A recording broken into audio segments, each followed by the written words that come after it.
আসসালামু আলাইকুম। বাংলাদেশের রাগ দেখাচ্ছে পাকিস্তানিদের ওপর। সিন্ধু নদীর পানি চুক্তি বাতিল ঘোষণা করলো ভারত। তো চলুন বিস্তারিত জেনে নেওয়া যাক। ভারত পাকিস্তান উত্তেজনা যেন এবার চূড়ায়। পাকিস্তানিদের প্রতি ক্ষোভ প্রকাশ করেছে বাংলাদেশ। আর এইদিকে ভারত বড়সড় ঘোষণা দিয়ে রীতিমতো আলোড়ন তুলে ফেলেছে। ভারতের কেন্দ্রীয় জল সম্পদ মন্ত্রণালয় সাম্প্রতিক ঘোষণা করেছে সিন্ধু নদী পানি চুক্তি বাতিলের প্রক্রিয়া শুরু হয়ে গিয়েছে।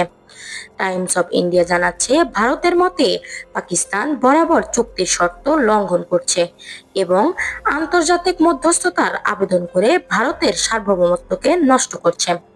এনডিটিভি জানায়, ভারতের পররাষ্ট্র মন্ত্রণালয় মনে করছে 1960 সালের এই চুক্তির মূলনীতিগত ভিত্তি এখন আর টিকে নেই।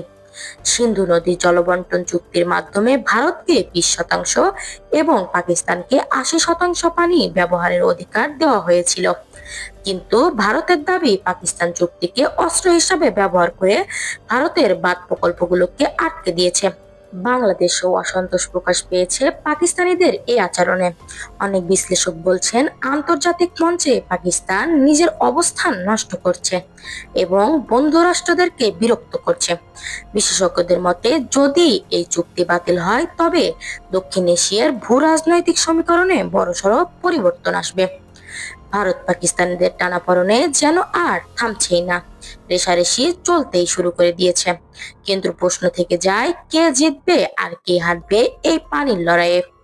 এই ধরনের নিত্য নতুন তথ্য পেতে আমাদের চ্যানেলটি সাবস্ক্রাইব করে পাশে থাকা বেল আইকনটি অন করে দিবেন এবং আপনার মূল্যবান মতামতটি আমাদের কমেন্ট বক্সে জানিয়ে দিবেন, যাতে আমরা পরবর্তী ভিডিও বানাতে উৎসাহ পাই। ধন্যবাদ সবাইকে।